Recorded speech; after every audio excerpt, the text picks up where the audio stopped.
और आज फिक्र की शुरुआत दुनिया के टॉप 5 लीडर्स के न्यू ईयर रेजोल्यूशन से करते हैं या न्यू ईयर विजन से करते हैं। सबसे पहले तो आप यह जान लीजिए कि ये टॉप 5 लीडर्स कौन हैं। इनमें पहला नाम प्रधानमंत्री नरेंद्र मोदी का है। उन्होंने नए वर्ष पर देशवासियों को बधाई दी। सोशल मीडिया पर पोस्ट में लिखा कि यह वर्ष सभी के लिए नए अवसर, सफलता और अनंत खुशियां लेकर आए। सभी को अद्भुत स्वास्थ्य और समृद्धि का आशीर्वाद मिले।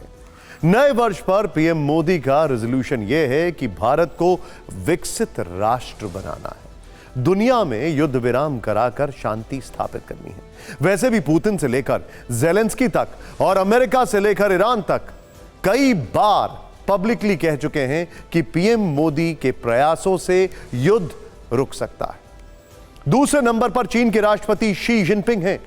इन्होंने भी नए वर्ष पर राष्ट्र को संबोधित किया, लेकिन न्यू ईयर रेजोल्यूशन के नाम पर अमेरिका से लेकर ताइवान तक को धमकी दे डाली। साफ साफ कह दिया कि ताइवान को चीन के साथ मिलाने से दुनिया की कोई भी ताकत नहीं रोक सकती। तीसरे नंबर पर रूस के राष्ट्रपति व्लादिमीर पुतिन हैं। इन्होंने नए वर्ष के मौके पर 25 वर्ष बाद जाकर राष्ट्र को संबोधित किया, लोगों को भरोसा दिलाया कि सब कुछ बहुत जल्द ठीक हो जाएगा। मेरे लिए रूस का भविष्य और नागरिकों की भलाई ही सर्वोपरि। पुतिन का न्यू ईयर रेजोल्यूशन यूक्रेन पर हर हाल में विजय प्राप्त करना है और अमेरिका को चैलेंज देने वाला नया वर्ल्ड ऑर्डर बनाना है।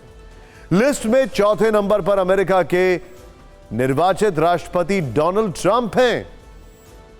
वो 20 जनवरी को राष्ट्रपति पद की शपथ लेने जा रहे हैं और नए वर्ष के आगमन से बहुत पहले ही उन्हें अपनी कई इच्छाएं विश लिस्ट में डाल भी दी हैं। जैसे कि वो अब तक 2 बार कह चुके हैं कि कनाडा को अमेरिका का 51वां राज्य बनाएंगे। कनाडा के अलावा ग्रीनलैंड और पनामा पर नियंत्रण का ट्रंप का सपना भी खूब ट्रेंड कर रहा है और ट्रंप ने कहा है कि वो जमकर टैरिफ नामक हथियार का सहारा लेंगे।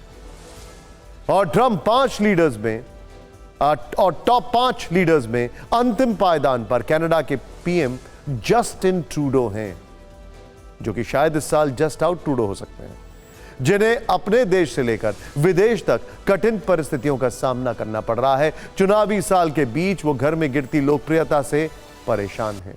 लेजर की ओर से कराए गए ताजा सर्वे में कनाडा की 69% यानी 69% जनता ने उन्हें पीएम पद के लिए नाकाबिल बताया। वो जहां सड़क पर गुजरते हैं वहां पर लोग उनके लिए अपशब्द उनके मुंह पर बोलने लग जाते हैं। वहीं विदेश की बात करें तो ट्रंप की आक्रामकता से भी वो बहुत विचलित हैं। शायद इसीलिए नए वर्ष पर राष्ट्र के नाम संबोधन में उन्होंने ट्रंप का नाम तो नहीं लिया, लेकिन इशारों में जवाब देते हुए यह जरूर कहा कि साल 2025 में चुनौतियां कठिन हैं, लेकिन यह देश मजबूत है, आजाद है और हमें इसे घर कहने पर गर्व है। यहां पर फिक्र का सबसे बड़ा फोकस चीन के राष्ट्रपति शी जिनपिंग के न्यू ईयर रेजोल्यूशन पर है, क्योंकि रेजोल्यूशन से ज्यादा एक न्यू ईयर वार्निंग है। ऐसा इसलिए क्योंकि जहां एक तरफ विश्व के 2 फ्रंट पर बीते 2-3 वर्षों से जंगी ज्वाला भड़की हुई है। रूस यूक्रेन युद्ध के अलावा पश्चिमी एशिया के बिगड़े हालात लोगों की फिक्र बढ़ा रहे हैं। ऐसी सिचुएशन में जिनपिंग ने एक और वॉर फ्रंट खोलने का खतरनाक इरादा जाहिर करके टेंशन ज्यादा बढ़ा दी है। ताइवान को चीन में मिलाने की उनकी कसम रक्त में डूबी एक नई कहानी लिख सकती है। एक बार आप उनकी इस मंशा को सुनिए, फिर यह भी बताएंगे कि चीन की सेना ताइवान के विरुद्ध तुरंत कैसे आक्रामक हो गई और चीन को लेकर अमेरिका ने किस किस्म के खतरे की घंटी बजा दी है। नए वर्ष के मौके पर जिनपिंग ने सरकारी टीवी चैनल पर प्रसारित नए वर्ष 2025 के संबोधन में कहा, ताइवान स्ट्रेट के दोनों किनारों पर रहने वाले हम चीनी लोग एक ही परिवार के हैं। कोई भी हमारे खून से जुड़े संबंधों को तोड़ नहीं सकता। चीन में ताइवान का विलय होकर रहेगा। फिक्र के हमारे सभी फैंस को हम कई बार बता चुके हैं कि ताइवान को लेकर जिनपिंग की मंशा क्या है। ताइवान एक आज़ाद देश है, लेकिन चीन उसकी आज़ादी खत्म करना चाहता है। वो 1 चाइना पॉलिसी के तहत ताइवान को चीन का अभिन्न अंग मानता है। बतौर राष्ट्रपति जिनपिंग का यह तीसरा कार्यकाल है और इस दरमियान वो एक नहीं कई बार कह चुके हैं कि उनके राष्ट्रपति रहते ही ताइवान का चीन में विलय होकर रहेगा। जिनपिंग का अपनी सेना को यही सीधा संदेश भी है और नए वर्ष पर जिनपिंग ने जब यह कसम फिर से दोहराई है तो पीपल्स लिबरेशन आर्मी ताइवान के विरुद्ध सुपर एक्टिव दिखने लगी है। ताइवान के पास सुबह 6 बजे पीएलए के 2 विमान और 7 शिप दिखे। मध्य रेखा यानी मीडियम लाइन को पार करके चीन का एक विमान ताइवान के बेहद करीब आ गया। चीनी घुसपैठ को लेकर ताइवान के रक्षा मंत्रालय ने दावा किया है कि 31 दिसंबर को भी ताइवान के पास चीन के 5 विमान देखे गए थे। 31 दिसंबर को ताइवान के पास चीन की नेवी के 6 जहाजों के भी नजर आने का दावा किया गया। साल के आखिरी दिन पीएलए के 3 विमान मध्य रेखा को पार कर ताइवान के डिफेंस आइडेंटिफिकेशन जोन में घुसे थे। मई 2024 से नवंबर 2024 के बीच ताइवान एयर स्पेस का 1000 से अधिक बार चीन ने उल्लंघन किया था। अमेरिका की रिपोर्ट है कि ताइवान के पास 5 महीनों में ही चीनी विमानों की उड़ानों में 300% की वृद्धि दर्ज की गई। ताइवान को लेकर चीन के खतरनाक इरादे क्या हैं, इसका अंदाजा आप ऐसे भी लगाइए कि बीते दिसंबर महीने में ही ताइवान के करीब 3 दशक के सबसे बड़ी वॉर ड्रिल की है। सोचिए, अक्टूबर 15 को ताइवान के एयर स्पेस में चीन के करीब 153 विमान गए थे। 153, ये रिकॉर्ड है।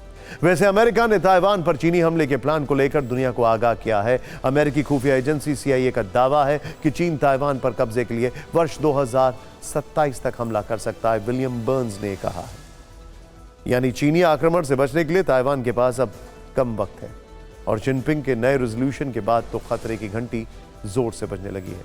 यही कारण है कि जिनपिंग अब एक तरफ नए वर्ष पर अपने देश की जनता को ताइवान पर अपने मंसूबे बता रहे हैं तो दूसरी ओर ताइवान के नए राष्ट्रपति चीनी हमलों से बचने के लिए रक्षा बजट वाले प्लान पर काम कर रहे हैं।